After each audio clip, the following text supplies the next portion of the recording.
All right, men. Now we're doing the mission and execution paragraph of our OPORD. So pull your notebooks out, listen up, write down your notes. So our mission is 1st Platoon will conduct an attack on West Objective 2 at vicinity grid 14 Sierra, Papa Delta, 42 Niner Niner Niner 205, no later than 1650 April 2020 in order to destroy enemy mission command node in AO Eagle Cliff South and be prepared to conduct a follow-on mission. Execution on our commander's intent. Purpose of this operation is to deny anti-coalition forces freedom of maneuver, confirm or deny PIR, and not become detected or decisively engaged by enemy forces. Now, my intent for this platoon is to conduct our attack on enemy mission command node successfully, as well as confirm or deny the PIR and reconsolidate for further operations. Now, our concept of this operation is we will be conducting an attack on our West Objective 2. This attack will be conducted in accordance with Battle Drill 2. Standards, Weapon Squad will form our base of fire element, while 1st and 2nd Squad are Assault 1 and Assault 2 elements respectively, and then 3rd Squad will be our security element. Okay, now our scheme of maneuver. This will be a 6-phase operation. Our first phase is going to be in the FOB. That's what we're doing right now. In this phase, we're going to be conducting PCIs later, rehearsals at the end of this brief. This phase ends at our SP. Our phase 2, this phase starts at our SP. Second phase is going to be our movement phase. In this phase, we're going to move from our FOB to our designated ORP location and take the ORP by force using our unit SOPs. And this phase ends at the successful creation of our ORP. So listen up for how this is going to go. We're going to refer to our train model here.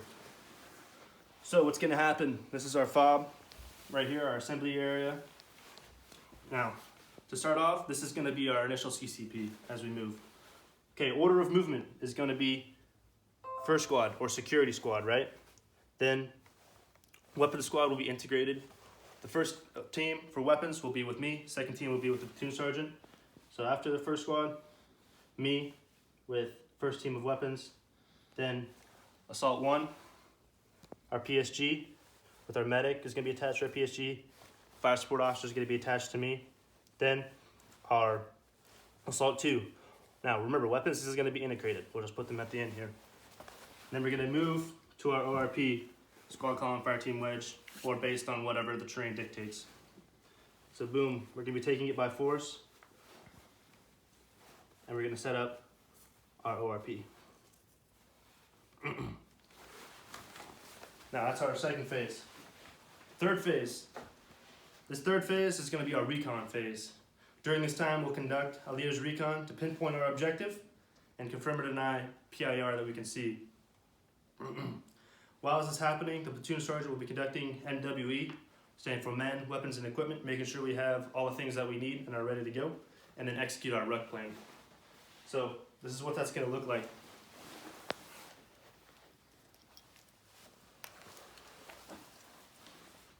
While the platoon sergeant is going to be conducting our RUC plan, which he will brief later with the medic with him. He will count the recon element out. Stand by for your GOTWA. It's going to be GOTWA number 1. I'll brief that in a second. And we're going to be moving to our objective area. And we're going to set up a release point right there. Okay, now we're going to get our first GOTWA. Everyone needs to write this down and be ready to repeat it at any time. GOTWA 1 is where we're going. We're going to the objective. Others we are taking with you. And we're taking me, RTO, the FSO, just in case we need him, security element from 1st Squad Alpha Team, so all of 1st Squad Alpha Team, and then all of the squad leaders are going to be coming with me. That makes our recon element right here. Okay, so we're going to go up. We're going to put down our release point, which is going to be a grenadier and a SAW from 1st Squad, or security squad, Alpha Team. We're going to set them down. I'm going to take a look around. We're going to make sure they're there. We're going to make sure they're the guys that we actually want to attack. All that sort of good stuff. And then I'm going to set GOTWA 2 with the release point and head back to our ORP. Okay, now listen up for GOT 2. Even though this doesn't necessarily apply to all of you guys, you still need to know it and write it down. So it's going to be, we're going back to the ORP. Others we're taking with you. Me, FSO, medic, the rest of the recon element. Excuse me. Time of return is going to be 15 minutes after we leave. And then actions on contact. If you take contact, you're going to come back to the ORP. If we take contact, you're still going to come back to the ORP, and we're going to make adjustments from there. Now I'm going to repeat the first GOTWA because I don't believe I completed it. That's my bad. We're going to go back. So GOTWA 1, like I said, others were going with us, or where we're going, and others were taking. I said that, so you guys should still have that written down. Now the time of return is going to be no later than 30 minutes after we leave, right? We're going to return within 30 minutes. If you don't return within 30 minutes, what are you going to do? We're going to get radio contact, right? If no radio contact can be established, you're going to send a team. PSG is going to send a team to come get the recon element. And then actions on contact are going to be the same. If the ORP takes contact, you're going to fight there. If we take contact, we're going to move back to the ORP. So those are the only two GOTWAs that will be in effect for this operation. Okay, now phase 4. Fourth phase is going to be our employment phase. In this phase, all elements will place their designated positions in ask backwards form and set up their engagement criteria. So the way this is going to work is it's going to be the same order of movement as before. We're going to go security, followed by me and our FSO, assault 1, followed by our platoon sergeant, medic, and then our assault 2, and then weapons will be with me and the platoon sergeant, right? So at this point, we're gonna move to our release point all together. We're all gonna go to release point. At this point, we're at the release point. I'm just gonna kick out everyone to what positions they need to be. The squad leaders know what positions they need to be because they're on the recon element. So first, we're gonna kick out security. I'm gonna be like, go. And they're going to go to the point, the positions that we designated, here and here. Once I get that radio call from my squad leader that security's set, I'll be like, okay, support, go. They're going to know exactly where they need to go. They're going to kick out, and they're going to go, yeah, they're back there. Boom, right there with the platoon sergeant and with the medic. And then, once I get that call that they're set up, we're going to send assault out. They're going to set up as well, here and here, with me and the FSO behind them. Now, the assault 1 is going to be the northernmost friendly unit on the assault line. At this point, is going to be when you guys set up your engagement criteria. So squad leaders, team leaders, that's on y'all.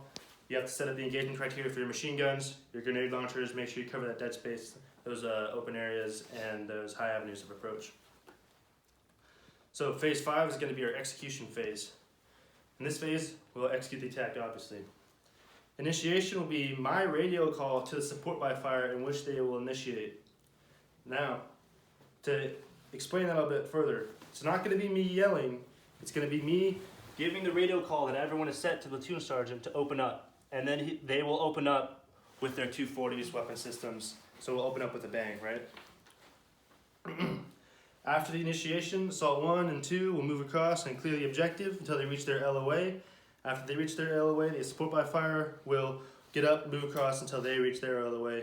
At this point, we will conduct actions on the objective, and we'll get off the objective in under 10 minutes.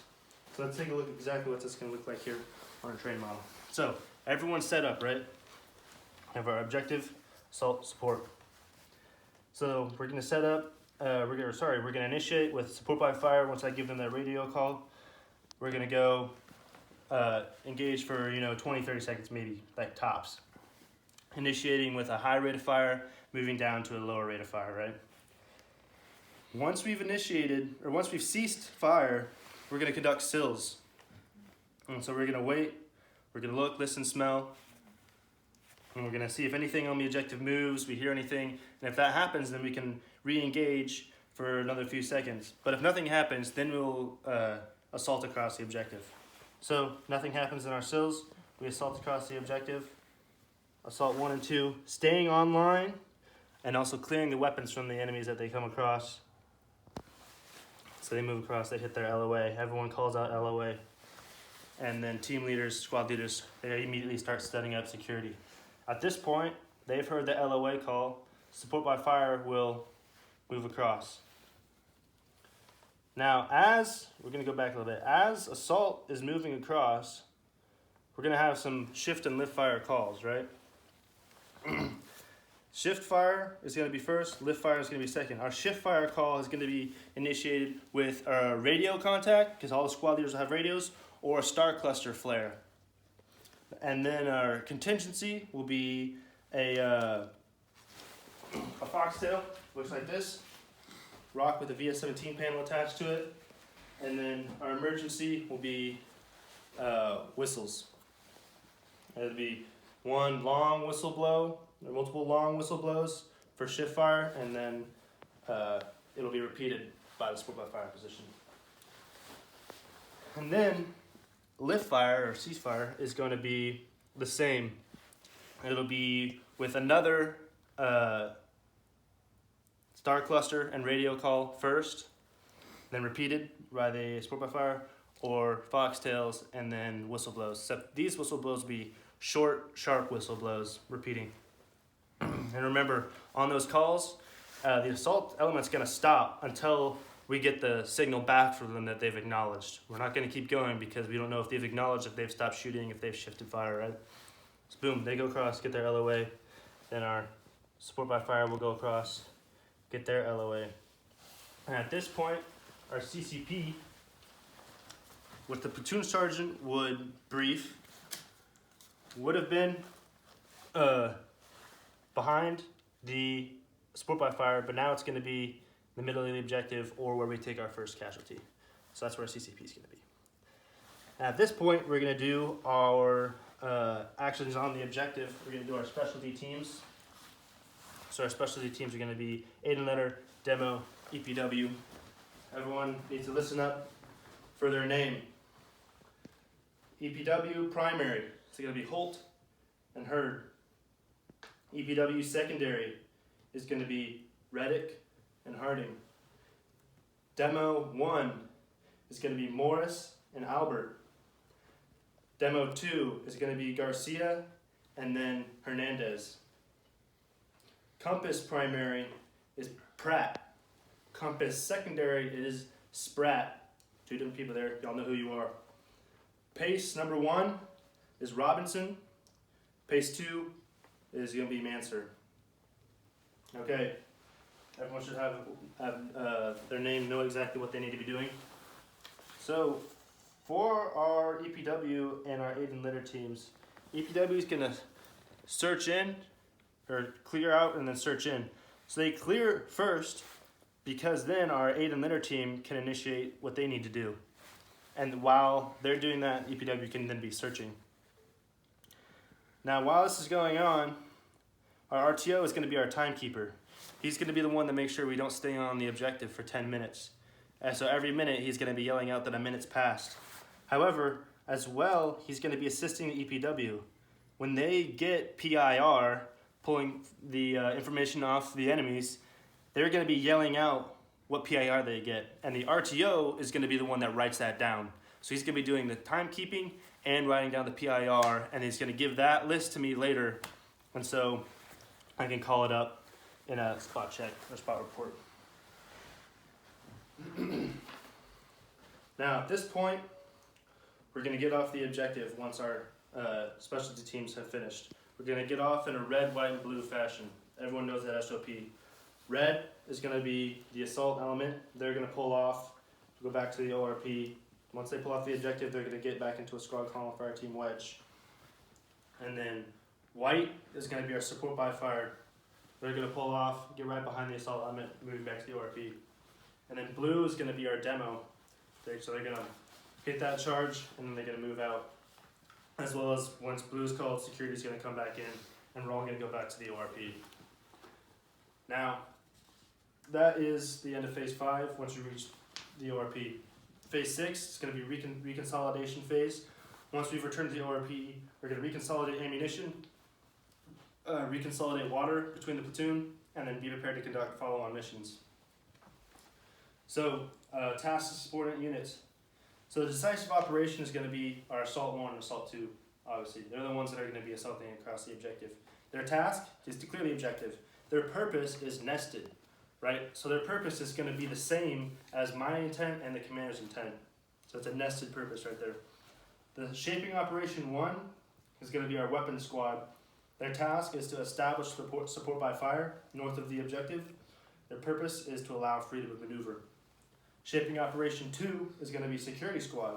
Their task is to establish security, and that purpose is to allow freedom of maneuver for all the elements to come in and conduct the attack. Alright, so some schema fires. We have some TRPs set up here on the objective. The first TRP is going to be on the objective exactly. That's for when we initiate the attack, if we need extra fires, anything like that, or FSO can call that up. Our second TRP is going to be 100 meters south of the objective, and the other one's going to be 100 meters east of the objective. Those are in case of enemy reinforcements, or if the enemy tries to get away, and we have some guys that slip out of our fires, we can try to get them with some artillery rounds. So those are that's our schema fires. Now we're going to talk a little bit about PIR. So the PIR that we're looking for is going to be the composition and disposition of men, weapons, and equipment. So that just means where are they, how many of them are there, okay?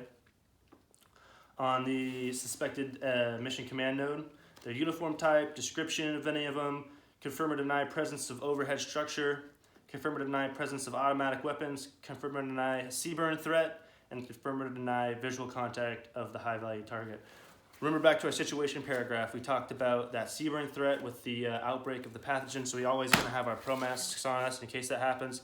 Everyone needs to be familiar with decontaminating their equipment and decontaminating their own skin, as well as that high-value target. Everyone can remember the photo. Bad mullet, orange is bad, so just be aware of that. If you see anything, over-communicate, and we'll maybe be able to act on that information. So, we might have some media engagements. I have some talking points for you. First thing you should say is U.S. forces are here to support the cause of freedom and democracy around the world. Civilians who have been threatened by SAPA forces will be protected if they help us locate the aggressive combatants. And then one thing that's familiar in the area is Boomer Sooner.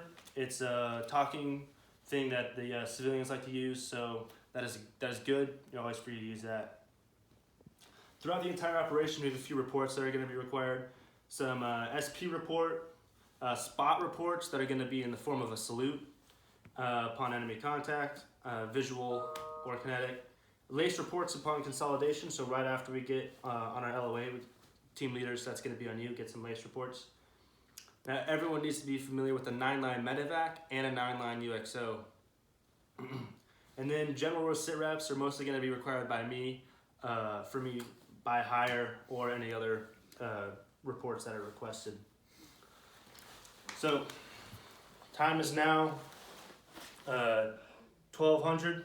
What are your questions?